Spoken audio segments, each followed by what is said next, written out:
तो अभी हम जो है ना वो मैटलैब में डिस्क्रीट टाइम फूरियर ट्रांसफॉर्म और डिस्क्रीट फूरियर ट्रांसफॉर्म को इम्प्लीमेंट करेंगे।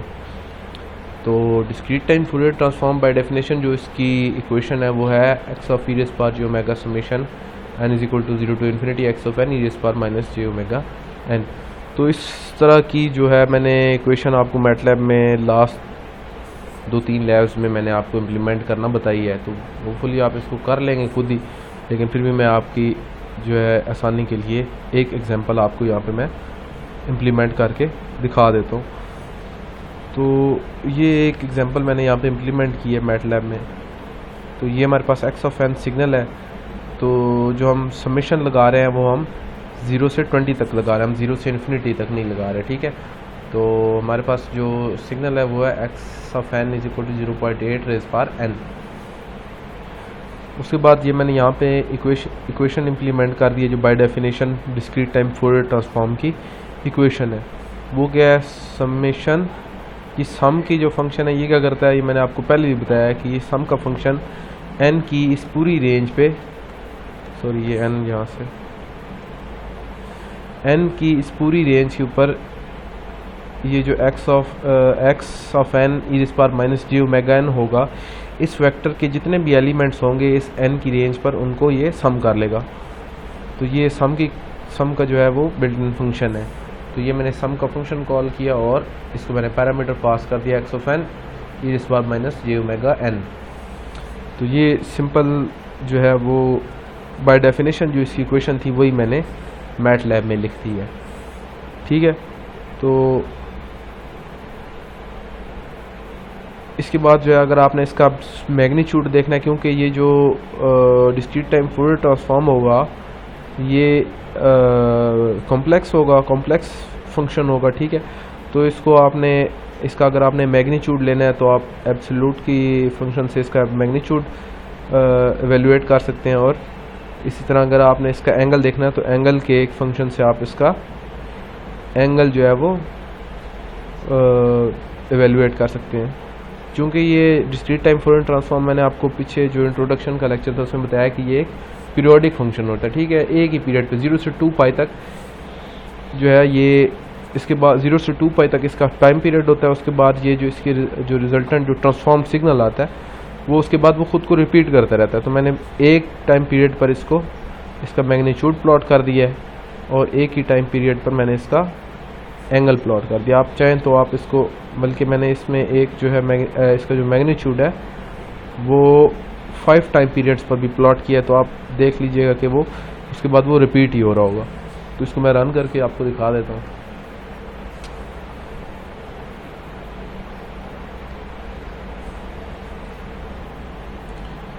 तो ये देखें ये रन हो गया। इसका ये जो फिगर 1 है ये मैग्नीट्यूड है और ये 1 टाइम पीरियड पर है।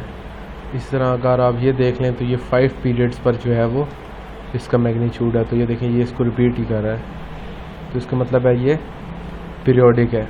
इसका जो ट्रांसफॉर्म सिग्नल है वो पीरियोडिक है, उसका मैग्नीट्यूड भी पीरियोडिक है और ये उसका एंगल है। तो ये था discrete time Fourier transform MATLAB में आपने किस तरह इम्प्लीमेंट करना है। इसकी कोई कमांड नहीं है, इसको आपने इसी तरह ही करना है। तो जो फूरियर ट्रांसफॉर्म है ना उसकी एक कमांड है FFT। तो बेशक आप उसको नॉर्मली FFT ही से ही करेंगे, लेकिन मैं आपको उसकी इक्वेशन भी इम्प्लीमेंट करके दिखा दूंगा। तो नॉर्मली जो यूज़ होगी वो FFT ही होगी, क्योंकि उसका एक तो वो फंक्शन जो है उसकी जो वो उन्होंने जो लॉजिक है वो फास्ट काफ़ी तेज़ जो है वो उसको एवेल्यूएट करता है। मतलब अगर आप उसको एक बाय इक्वेशन अगर आप इसको इम्प्लीमेंट करेंगे तो ये काफ़ी टाइम लेगा, मैटलैब पे काफ़ी टाइम लेगा। तो अगर आप FFT की कमांड यूज़ करेंगे तो वो विद इन सेकेंड्स जो है आपको रिज़ल्ट दे देगा। तो इसलिए नॉर्मली जो यूज़ होता है वो FFT होता है, लेकिन मैं आपको इसकी इक्वेशन भी इम्प्लीमेंट करके दिखा दूँगा। तो ये डिस्क्रीट टाइम फूरियर ट्रांसफॉर्म की जो है वो एग्जांपल है। तो उसकी आप बाय डेफिनेशन जो इक्वेशन है वो देख लें। ये जो inverse discrete time Fourier transform है ये आपने खुद इम्प्लीमेंट कर लेना है। इसकी इक्वेशन ये आप देख लें 1/2 पाई इंटीग्रल की इंट की कमांड है INT, वो मैंने आपको पिछली 2-3 लैब्स में भी काफ़ी दफ़ा यूज़ करके दिखाई है। तो आपने उससे इसको जो है वो इम्प्लीमेंट कर लेना है इस इक्वेशन को। तो सिंपल INT कमांड देके उसको फंक्शन पास करना है, उसके बाद उसकी लिमिट्स पास करनी है विद रिस्पेक्ट टू x है t है जो भी है, ठीक है। तो ये सिंपल सी इंट की कमांड यहाँ पे यूज़ करनी है आपने बस। उसके बाद जो है डिस्क्रीट फूरियर ट्रांसफॉर्म की जो इक्वेशन है वो है x of k summation n is equal to 0 to n minus 1 x of n is power minus j 2 pi n k by n। तो यहाँ पे आप देखें कि n के ऊपर भी जो है वो लिमिट लगी हुई है 0 to n माइनस 1 और k भी 0 से n माइनस 1 है। तो इस केस में हमें क्या करना है कि इसमें होगा क्या कि जब k इक्वल टू 0 होगा तो उस टाइम समीशन होगी 0 to n minus 1 x of n is power minus j omega n। मतलब जब k इक्वल टू 0 होगा तो x ऑफ 0 मल्टीप्लाई हो जाएगा e power minus j 2 pi n k by n, यहाँ पे k इक्वल टू 0 पुट हो जाएगा। फिर इसी तरह जब k इक्वल टू 0 ही होगा तो n इक्वल टू 1 पुट हो जाएगा यहाँ पे। फिर इसी तरह k इक्वल टू 0 के लिए n equal to 2 to n minus 1 जो है ये मल्टीप्लिकेशन होगी x of n e power minus j omega n k by n की। फिर जब ये 0 to n माइनस 1 तक हो जाएगा, मल्टीप्लिकेशन हो जाएगी, उसके बाद क्या होगा k इक्वल टू 1 हो जाएगा। फिर ये x ऑफ n जो है वो फिर 0 से n माइनस 1 तक ये मल्टीप्लिकेशन होगी x of n multiplied with e raise power minus j omega e power minus j 2 pi n के बाई n, ठीक है। तो ये इसी तरह k जो है वो 0 to n माइनस 1 तक जो है वो चलेगा और n जो है वो 0 to n माइनस 1 तक चलेगा, लेकिन for each value of k n जो है वो 0 to n माइनस 1 तक जो है इस जो है क्वांटिटी के साथ मल्टीप्लाई होगा x of 0 x of 1 x of 2 for k equal to 0 for k equal to 1 up to n minus 1। तो इसके लिए क्या है आपने इस इक्वेशन को समझ के इम्प्लीमेंट करना है मैटलैब में। तो मैंने क्या किया कि इसमें मैंने एक फॉर लूप लगाया, नेस्टेड लूप है कि for k equal to 0 to n minus 1, क्योंकि k की जो लिमिट है वो भी n माइनस 1 तक है, तो 0 to n माइनस 1। फिर उसके अंदर नेस्टेड लूप है for n is equal to 0 to n minus 1। तो उसमें क्या होगा कि जब k इक्वल टू 0 होगा तो नेक्स्ट जो है वो n is equal to 0 to n minus 1 वाला लूप चलेगा 0 से लेके n minus 1 for k equal to 0। उसमें क्या होगा कि x ऑफ 0 जो है वो मल्टीप्लाई हो जाएगा x e power minus j 2 pi k n by n से, फिर x ऑफ 1, फिर x ऑफ 2, फिर x ऑफ 3, इसी तरह n तक n माइनस 1 तक फॉर k इक्वल टू 0 ये वाला लूप चलेगा। फिर इसी तरह फॉर k इक्वल टू 1 ये वाला लूप चलेगा n माइनस 1 तक for n is equal to 0 to n minus 1, फिर k इक्वल टू 2 के लिए, ठीक है। तो उसके बाद जो रिजल्ट आएगा उसका सम हो जाएगा, क्योंकि यहाँ पे सबमिशन है, ये देखिए तो ये सबमिशन भी हो रही है, ठीक है।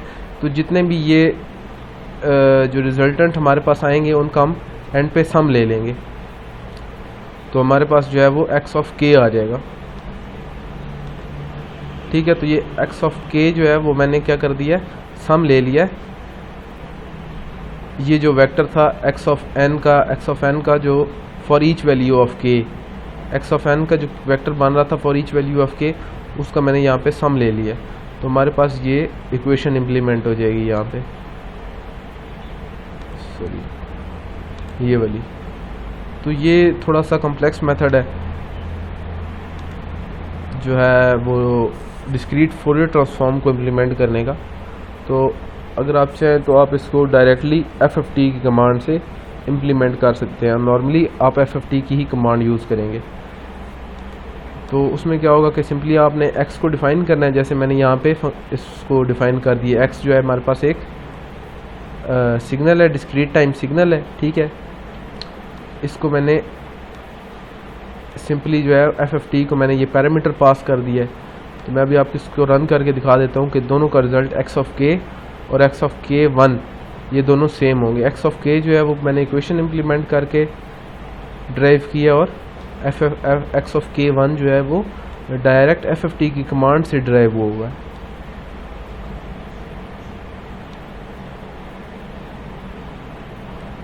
तो ये देखें x ऑफ k जो है वो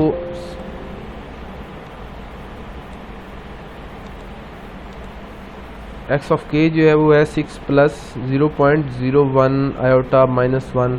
तो ये दोनों आप देख लें, ये दोनों सेम है, एक्स ऑफ के भी और एक्स ऑफ के वन भी, ठीक है। उसके बाद अगर आपने इन्वर्स निकालना है तो आप इन्वर्स जो है वो IFFT की कमांड से inverse Fourier discrete Fourier transform, inverse discrete Fourier transform, discrete Fourier transform जो है वो, क्योंकि मैंने आपको बताया था कि ये जो डिस्क्रीट टाइम फोरियर ट्रांसफॉर्म है उसको अगर आप जो है वो डिस्क्रीटाइज कर दें तो वो हमारे पास डिस्क्रीट फोरियर ट्रांसफॉर्म आ जाएगा।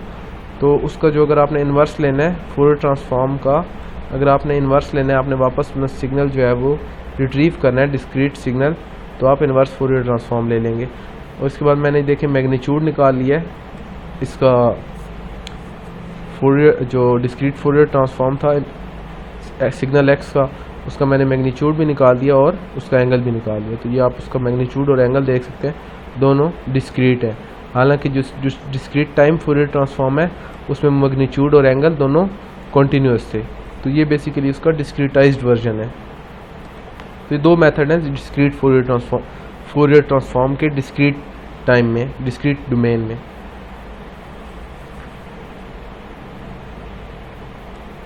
उसके बाद एक और चीज़ जो आपकी मैम ने मुझे सजेस्ट की थी वो है आपको फ्रीक्वेंसी इम्पल्स रिस्पांस का। तो आपको ऑलरेडी आइडिया है कि इम्पल्स रिस्पांस क्या होता है। किसी भी सिग्नल को अगर आप impulse as an input signal दें तो सिग्नल का जो रिस्पांस होगा वो इम्पल्स रिस्पांस होता है। तो आपको पता है इम्पल्स रिस्पांस का फ़ायदा क्या होता है कि अगर आपके पास किसी सिग्नल सिस्टम का इम्पल्स रिस्पांस है तो आप उसको उस इम्पल्स रिस्पांस को कन्वॉल्व कर दें किसी भी इनपुट सिग्नल के साथ, तो आपको सिस्टम का उस पार्टिकुलर सिग्नल के लिए जो सिस्टम का रिस्पांस है वो आपको मिल जाता है। मतलब आपके पास इम्पल्स रिस्पांस है h ऑफ t।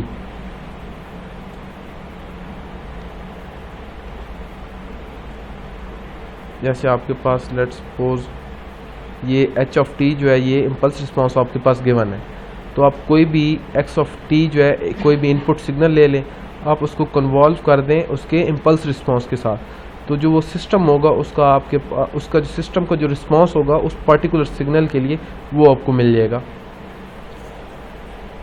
तो इसी तरह जिस तरह इम्पल्स रिस्पांस होता है इसी तरह एक फ्रीक्वेंसी रिस्पांस भी होता है। मैंने आपको लास्ट टाइम में बताया था कि अगर आपका टाइम डोमेन में कन्वोल्यूशन हो रही है तो फ्रीक्वेंसी डोमेन में मल्टीप्लिकेशन हो जाएगी। तो आप देखें कि अगर मैं इस इक्वेशन को फ्रीक्वेंसी डोमेन में ले जाऊँ, क्योंकि ये कॉन्टीन्यूस टाइम है तो मैंने यहाँ पे ओमेगा डेल्टा वाला ओमेगा लिखा हुआ है, ठीक है। तो ये y of omega analog frequency omega is equal to h of omega into x of omega. तो ये एच ऑफ ओमेगा जो है इस एच ऑफ टी का फ्रीक्वेंसी डोमेन में जो है वो ट्रांसफॉर्म सिग्नल है, और ये x of t frequency domain में एक्स ऑफ ओमेगा है ट्रांसफॉर्म्ड सिग्नल। तो ये जो टाइम डोमेन में कन्वॉल्व हो रहे थे फ्रीक्वेंसी डोमेन में ये मल्टीप्लाई हो जाएंगे। तो ये जो एच ऑफ ओमेगा ये बेसिकली क्या है आपका फ्रीक्वेंसी रिस्पांस है। तो फ्रीक्वेंसी रिस्पांस अगर आपके पास लेट्स फ्रीक्वेंसी रिस्पांस नॉर्मली जो होता है वो एक रैशनल नंबर की फॉर्म में होता है। मतलब ये देखें फ्रीक्वेंसी रिस्पांस होता है बी जे ओमेगा ओवर ए जे ओमेगा। इसकी जो जनरल फ्रीक्वेंसी रिस्पांस अगर आपको गिवन होगा तो उसकी जो जनरल फॉर्म होगी वो कुछ इस तरह की होगी, b n j omega raise power n, b n minus one j omega raise power n minus one, something like ये एक पॉलिनोमियल होगा और एक इस तरह का एक पॉलिनोमियल होगा, ठीक है। तो लेट्स सपोज आपके पास जी गिवन है, आपको एक इनपुट सिग्नल गिवन है एक्स ऑफ टी, ठीक है, और आपको इम्पल्स रिस्पांस गिवन है एक्स एच ऑफ टी, ठीक है। तो आप उस सिस्टम का जो रिस्पांस है वो वाई ऑफ टी निकाल सकते हैं सिंपली कन्वोल्यूशन से। लेकिन अगर आपको कहते हैं एक्स ऑफ टी गिवन है एच ऑफ टी गिवन है, अगर आपको कहा जाए कि आप फ्रीक्वेंसी रिस्पांस निकालें तो आप क्या करेंगे कि एक्स ऑफ टी की आप जो है वो फोरियर की कमांड से इसको फ्रीक्वेंसी डोमेन में कन्वर्ट करेंगे। इसी तरह H of T let's suppose आपको एच ऑफ टी नहीं आपको गिवन है वाई ऑफ टी और एक्स ऑफ टी। तो फ्रीक्वेंसी रिस्पांस निकालने के लिए आप वाई ऑफ टी को भी फ्रीक्वेंसी डोमेन में फोरियर की कमांड से कन्वर्ट कर लेंगे और एक्स ऑफ टी को भी फोरियर की कमांड से फ्रीक्वेंसी डोमेन में कन्वर्ट कर लेंगे, ठीक है। फिर आप अगर उस सिस्टम रिस्पांस जो कि आपने फोरियर की कमांड से फ्रीक्वेंसी डोमेन में कन्वर्ट किया है उसको डिवाइड कर देंगे फ्रीक्वेंसी डोमेन में जो इनपुट सिग्नल है उससे, तो आपके पास फ्रीक्वेंसी रिस्पांस आ जाएगा उस सिग्नल, उस सिस्टम का फ्रीक्वेंसी रिस्पांस आ जाएगा। या टाइम डोमेन में फिर आप इसको अगर इन्वर्स फोरियर की आई फोरियर की कमांड से इसको आप टाइम डोमेन में ले जाएंगे तो आपके पास इम्पल्स रिस्पांस आ जाएगा। तो ये सिंपल सी आई फोरियर और फोरियर की कमांड से आप जो है इस कॉन्सेप्ट को मैटलैब में इम्प्लीमेंट कर सकते हैं। उसके बाद जो एक कमांड जो आपकी मैम ने मुझे सजेस्ट की थी वो थी फ्रीक्स की कमांड, फ्रीक एस और फ्रीक जी। फ्रीक एस जो है वो होती है जब आपके पास टाइम कॉन्टीन्यूस जो है वो आपके पास डोमेन में इम्पल्स रिस्पांस हो, सॉरी फ्रीक्वेंसी रिस्पांस हो। और अगर फ्रीक्वेंसी रिस्पांस डिस्क्रीट डोमेन में होगा तो फ्रीक जी, मतलब फ्रीक का मतलब है FREQ, इंटू एस लिखेंगे तो वो फ्रीक्स हो जाएगा और इंटू जी लिखेंगे तो वो फ्रीक जी हो जाएगा। ठीक है, तो ये दोनों दो कमांड्स हैं जो मैं अभी आपको मैटलैब में इनका यूज़ बताऊंगा कि ये किस लिए यूज़ होती हैं। तो ये बेसिकली यूज़ इसलिए होती हैं कि लेट्स सपोज अगर आपको फ्रीक्वेंसी रिस्पांस गिवन है तो आपने उसका मैग्नीट्यूड प्लॉट करना है, फेज प्लॉट करना है। ठीक है, तो क्योंकि फ्रीक्वेंसी रिस्पांस बेसिकली इस जो है वो जो है आप समझ लें इस शेप में जो होगा आपको अवेलेबल होगा, या इस फॉर्म में अवेलेबल होगा जो ये जनरल फॉर्म है, मतलब BN J⍵N प्लस BN, ये ऊपर एक पॉलिनोमियल होगा और एक नीचे पॉलिनोमियल होगा। ठीक है, तो अगर आपने इसको एवेल्युएट करना है और फिर इसका फेज और मैग्नीट्यूड प्लॉट करना है तो उसके लिए आप फ्रीक्स की कमांड यूज़ करेंगे। जैसे फॉर एग्जांपल नीचे देखें, ये एक एग्जांपल है जिसमें आपको फ्रीक्वेंसी रिस्पांस गिवन है H(j⍵). ठीक है, इसमें आपको ये देखें जो इसकी जनरल फॉर्म है वो गिवन है 8j⍵²। ये देखें BN यहाँ पे हो जाएगा 8, उसी तरह j⍵ जो है वो n जो है n² जो है इस पोलिनोमियल की हाईएस्ट डिग्री 2 है तो ये 2 आ जाएगा, फिर इसी तरह 1 फिर 0। ठीक है, और ये BN-1 2 आ गया, और इसके बाद 20 ये आपका जो A0 या B0 है, तो ये जो एंड पे कॉन्स्टेंट्स है, तो ये कोफिशिएंट्स हैं आपके इसके ऊपर वाले पोलिनोमियल के, और ये नीचे जो 6 - 5 और -10 है ये नीचे वाले पोलिनोमियल के कोफिशिएंट्स हैं। तो आपने इसको इस फ्रीक्वेंसी इंटरवल पे 0 to 10 पे आपने इसको प्लॉट करना है, इसका फेज और मैग्नीट्यूड। तो उस केस में हम जो कमांड यूज़ करेंगे वो फ्रीक्स की कमांड यूज़ करेंगे, क्योंकि फ्रीक्स इसलिए क्योंकि ये टाइम डोमेन में। तो मैं भी आपको वो फ्रीक्स की कमांड मैटलैब में इम्प्लीमेंट करके शो करता हूँ। तो अब देखें, ये एग्जांपल देखें। एग्जांपल है कि लेट्स सपोज हमारे पास फ्रीक्वेंसी रिस्पांस गिवन है H(j⍵) है 8j⍵² प्लस 2j⍵ प्लस 20 और 6j⍵² माइनस 5j⍵ माइनस 10। तो अब आपने इसका मैग्नीट्यूड और फेज जो है वो प्लॉट करना है। ठीक है, फ्रीक्वेंसी इंटरवल फ्रॉम 0 to 10। तो उसके लिए हम फ्रीक्स की कमांड यूज़ करेंगे। तो फ्रीक्स की कमांड किस तरह यूज़ करनी है, फ्रीक्स की कमांड का जो उसका जो सिंटेक्स है वो कुछ इस तरह का है। फ्रीक्स न्यूमरेटर, डिनोमिनेटर और ओमेगा। ये ओमेगा कॉन्टीन्यूस में है, अगर डिस्क्रीट में होगा तो हम डिस्क्रीट में कंसिडर करेंगे। ठीक है, तो दोनों के लिए मैं W ही यूज़ करूँगा। ठीक है, तो इसका जो सिंटेक्स है वो है फ्रीक्स न्यूमरेटर, डिनोमिनेटर और W। अब W की ओमेगा की रेंज हमें गिवन थी 0 to 10। ठीक है, तो सैम्पलिंग आप 0.1 के हिसाब से कर लें। उसके बाद जो है ये न्यूमरेटर क्या है, न्यूमरेटर है जो आपके पास गिवन एग्जांपल थी, आप उसका जो न्यूमरेटर देखें तो उसके कोफिशिएंट्स हैं 8 to 20। तो जो ऊपर वाली इक्वेशन है इसका पोलिनोमियल के जो कोफिशिएंट्स होंगे वो आपने ले लेने और नीचे वाले इस पोलिनोमियल के। लेकिन आपने ख्याल करना है कि इसकी जो फॉर्म है वो सेम यही होनी, जनरल फॉर्म इसी तरह की होनी चाहिए। जैसे ये j⍵n है तो जहाँ पे j⍵n है, फिर j⍵n-1 है, j⍵n-1 है। तो जी ये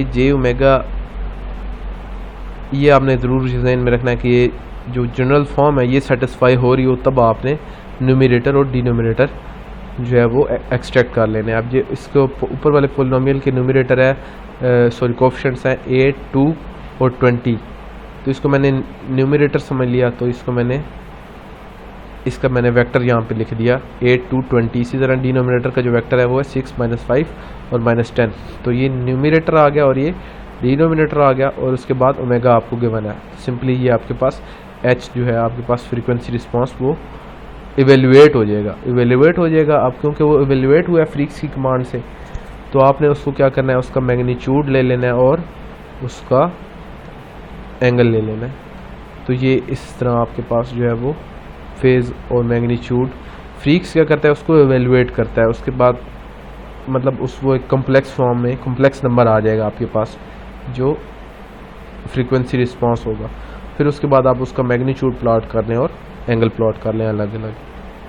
तो ये देख लें वो प्लॉट हो गए, ये उसका मैग्नीट्यूड है और ये इसका एंगल है। तो ये फ्रीक्स की कमांड है। इसी तरह अगर आपने वापस जो है वो न्यूमरेटर और डिनोमिनेटर एक्सट्रैक्ट करने हैं तो आप इन्वर्स फ्रीक्स की कमांड है वो यूज़ कर लें। वो भी मैं आपको करके दिखा देता हूँ। तो इन्वर्स फ्रीक्स की कमांड में आपने क्या करना है कि इन्वर्स फ्रीक्स में उसका जो सिंटेक्स है वो है न्यूमरेटर 1 डिनोमिनेटर। तो ये आपके पास दो जो है ना वो वेक्टर्स आएंगे, न्यूमरेटर 1 और डिनोमिनेटर 1। तो ये जो दो वेक्टर्स होंगे ये बेसिकली क्या होंगे, ये आपका जो वो जनरल फॉर्म है उसमें आपने प्लेस कर देने। तो क्योंकि आपको पॉलिनोमियल का ऑर्डर तो पता है कि आपका ऑर्डर पॉलिनोमियल का ऑर्डर जो है वो ट्रू है मैक्सिमम। मिसाल के तौर पे आपके पास जो था वो फ्रीक्वेंसी रिस्पांस था गिवन था, जैसे एग्जांपल में आप देख लें यहाँ पे इसका ऑर्डर है 2 और यहाँ पे इसका भी जो पॉलिनोमियल का ऑर्डर है वो है 2। तो ये जो पॉलिनोमियल का ऑर्डर है ये आपको पता है, ठीक है। तो ये आपने ये n1 और m1 जो थे इसके सिंटेक्स में n1 और m1 ये न्यूमरेटर का पॉलिनोमियल जो पॉलिनोमियल है उसका ऑर्डर क्या है और डिनोमिनेटर का जो पॉलिनोमियल है उसका ऑर्डर क्या है। तो ये n1 और m1 उन्हें रिप्रेजेंट कर रहे हैं। h जो है ये आपका जो है वो फ्रीक्वेंसी जो है वो आपने फ्रीक्स की कमांड से जो आपने एवेल्युएट किया है वो है फ्रीक्वेंसी रिस्पांस, ठीक है। उसी को आपने वापस जब इस तरह इस वेक्टर्स में दोबारा जो है वो ट्रांसफॉर्म करना है तो आप इन्वर्स फ्रीक्स की कमांड यूज़ करेंगे और उसमें आपको दो वेक्टर्स जो हैं वापस यही मिल जाएंगे न्यूमरेटर और डिनोमिनेटर की तरह के। तो मैं इसको आपको रन करके दिखा देता हूँ। अब इसको रन करेंगे तो आपके पास दो न्यूमरेटर और डिनोमिनेटर आ जाएंगे। तो ये यहाँ पे आपको थोड़े से सिंप्लीफाइड नज़र आ रहे हैं। अगर आप इसको 6 से मल्टीप्लाई कर दें दोनों को तो आपके पास सेम वही 8 2 और 20 आ जाएंगे। जैसे मैं 1.33 को 6 से मल्टीप्लाई करूँगा तो मेरे पास 8 ही आ जाएगा। इसको मैं 6 से मल्टीप्लाई करूँगा 0.33 को तो मेरे पास 2 आ जाएगा, और 3.33 को मैं 6 से मल्टीप्लाई करूँ तो 20 आ जाएगा। 1 को मैं 6 से मल्टीप्लाई करूँ 6 आ जाएगा।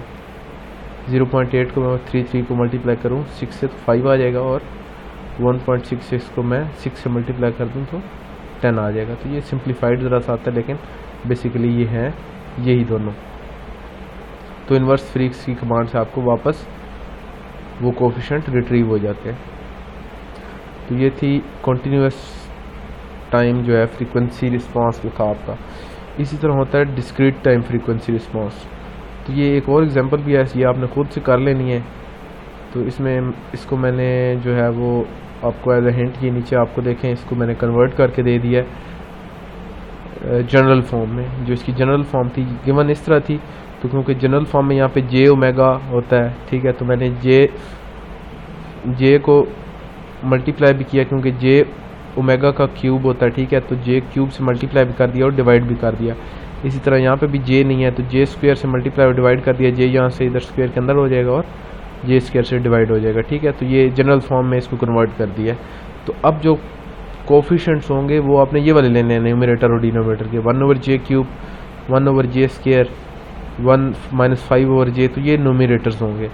ये यहाँ से 1 डायरेक्ट नहीं लिखना, क्योंकि आप जनरल फॉर्म देखें तो आपको यहाँ पे देखें ये जे होता है, जे ओमेगा रेज़ पावर n है। तो जे जब तक नहीं होगा ये जनरल फॉर्म नहीं बनेगी, ठीक है। तो ये इसको अपने जनरल फॉर्म में इस तरह कन्वर्ट कर लेना अगर इस तरह का हो तो, ठीक है। तो ये था कॉन्टीन्यूस टाइम फ्रीक्वेंसी रिस्पॉन्स, इस तरह होता है डिस्क्रीट टाइम फ्रीक्वेंसी रिस्पॉन्स। जैसे उसमें हमने कॉन्टीन्यूस टाइम फोरियर ट्रांसफॉर्म में हमने फोरियर की कमांड पढ़ी थी। इसी तरह DTFT में कोई कमांड नहीं है, तो इस पर आपको सिंपली वो इक्वेशन जो है समीशन HFN ये आपको इम्प्लीमेंट करनी है। उससे आपके पास जो है वो discrete time frequency response H of omega आ जाएगा, अगर आपके पास इम्पल्स रिस्पॉन्स है तो नॉर्मली जो इम्पल्स रिस्पॉन्स उसी तरह जिस तरह उसकी एक जनरल फॉर्म होती है उसी तरह इसकी भी एक जनरल फॉर्म, बाकी इस इम्पल्स रिस्पॉन्स पे जो कॉन्सेप्ट है वो सेम वही लगेगा जो मैंने आपको ऊपर एक्सप्लेन कर दिया। तो अगर आपके पास इम्पल्स रिस्पॉन्स फ्रीक्वेंसी रिस्पॉन्स है, आपने उसका मैग्नीट्यूड और फेज प्लॉट करना है, तो उसकी जो जनरल फॉर्म उसके लिए जो कमांड यूज़ होगी वो फ्रीक जी की होगी, मतलब फ्रीक्स की नहीं फ्रीक जी, और जो इसकी जनरल फॉर्म होगी वो कुछ इस तरह की होगी B0 B1 e⁻j⁻, इस तरह अप टू Bn। ये थोड़ा सा उल्टा पोलिनोमियल लिखा होगा, ठीक है। तो इसको मैं आपको इम्प्लीमेंट करके इसकी एक एग्जांपल यहाँ से दिखा देता हूँ। जैसे ये नीचे एक एग्जांपल है 3 + 5 e⁻j⁻ -7 e⁻²j⁻। तो ये आप देख लें कि ये 3 5 -7 और ये जनरल फॉर्म में आप देख लें B0 है 3, B1 है 5 और साथ ही e⁻j⁻ है। इसी तरह नेक्स्ट क्या होगा Bn है ना, तो B1 है तो B2 आ जाएगा। B2 क्या है -7 है और साथ क्या आ जाएगा e⁻j⁻ e⁻jn⁻। तो यहाँ पे अगर यहाँ पे B2 है तो यहाँ पे e⁻²j⁻ हो जाएगा। तो ये देखें e⁻²j⁻, तो इसको हमें कन्वर्ट करने की ज़रूरत नहीं है, ये ऑलरेडी हमें जनरल फॉर्म में ही गिवन है। तो इसको आपने इससे मैच कर लेना है और उसके बाद इस तरह ये नीचे देख लें तो ये 2 - 4 e⁻j⁻, तो ये A0 आ जाएगा और ये A1 - 4 और e⁻j⁻। तो ये इसको बस हम सिंपली न्यूमरेटर और डिनोमिनेटर ले लेंगे और उसी तरह हम फ्रीक जी की कमांड जो है वो इम्प्लीमेंट कर देंगे। तो मैं आपको वो भी इम्प्लीमेंट करके शो करवा देता हूँ। तो ये फ्रीक जी की कमांड है जिसमें आपके पास जो न्यूमरेटर और डिनोमिनेटर था, ये देखें ये 3 5 -7 2 - 4। तो ये सिंपली मैंने न्यूमरेटर और डिनोमिनेटर यहाँ पे कॉपी किए और फ्रीक जी की सेम उसी तरह का सिंटेक्स है, सिर्फ जो है यहाँ पे कॉन्टीन्यूस में ऐसा आ जाएगा और डिस्क्रीट में जी आ जाएगा, बाकी सेम सिंटेक्स है। और रिजल्टेंट आपको ये देखें, अब मैंने इसका मैग्नीट्यूड प्लॉट कर लिया, आप इसका एंगल खुद से प्लॉट कर लीजिएगा एंगल की कमांड से, ये इसका मैग्नीट्यूड आ जाएगा। और अगर आपने इसका इन्वर्स लेना है तो आपने सिर्फ यहाँ पे INV लिखना है और सिंटेक्स सेम वही इन्वर्स फ्रीक्स वाला है। जैसे यहाँ पे इन्वर्स फ्रीक्स था ये INV FREQS, तो ये जिस तरह यहाँ पे इन्वर्स फ्रीक्स है इसी तरह यहाँ पे इन्वर्स फ्रीक जी आ जाएगा। बाकी सिंटेक्स सेम है, यहाँ पे N1 और M1 सेम उसी तरह न्यूमरेटर और डिनोमिनेटर का आ जाएगा। जो ऑर्डर है सेकंड ऑर्डर है, फर्स्ट ऑर्डर है, थर्ड ऑर्डर है, ये आपने उस जनरल इक्वेशन से देख लेना है जो आपको गिवन होगा, फ्रीक्वेंसी रिस्पॉन्स गिवन होगा वहाँ से देख लेना है और सेम इसी तरह इम्प्लीमेंट कर देना है। तो आपके पास वापस जो है वो न्यूमरेटर और डिनोमिनेटर रिट्रीव हो जाएगा। तो ये इसी तरह आपने डिस्क्रीट टाइम में अगर आपके पास सिग्नल है तो उसमें आप जो है वो उसका फ्रीक्वेंसी रिस्पॉन्स जो है उसको इम्प्लीमेंट कर सकते हैं।